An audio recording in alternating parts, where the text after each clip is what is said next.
সুপ্রিয় দর্শক, আমরা এই মুহূর্তে রয়েছি শালবন বিহার ও জাদুঘরে। এখানে অসংখ্য দর্শনার্থীদের পদচারণায় মুখরিত হয়েছে এই অঞ্চল।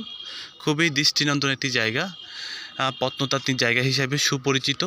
এখানে গবেষণার জন্য বিভিন্ন গবেষকগণ রয়েছেন, বিভিন্ন ট্যুরিস্ট রয়েছেন, সকল শ্রেণীর মানুষই এখানে আসে। পরিবেশটি বেশি ভালো এবং মনোমুগ্ধকর, এবং আপনি পরিবার নিয়ে খুব সহজেই এখানে আসতে পারেন। খুবই সুন্দর জায়গা। এখানে প্রাচীন সভ্যতার ধ্বংসাবশেষ যে নিদর্শন, সব কিছু আপনারা এখানে দেখতে পাবেন। অনেক সুন্দর জায়গা এই যে অবস্থা, এবং বিভিন্ন দর্শনার্থী বিভিন্ন বাংলাদেশের বিভিন্ন প্রান্ত থেকে এখানে আসছে। আপনারা সময় পেলে এখানে চলে আসেন। আমরাও আসছি, মাঝে মধ্যে আমরা এখানে ঘুরতে আসি, খুবই ভালো লাগে। আপনি পরিবার নিয়ে নিশ্চিন্তে এখানে আসতে পারেন। ধন্যবাদ।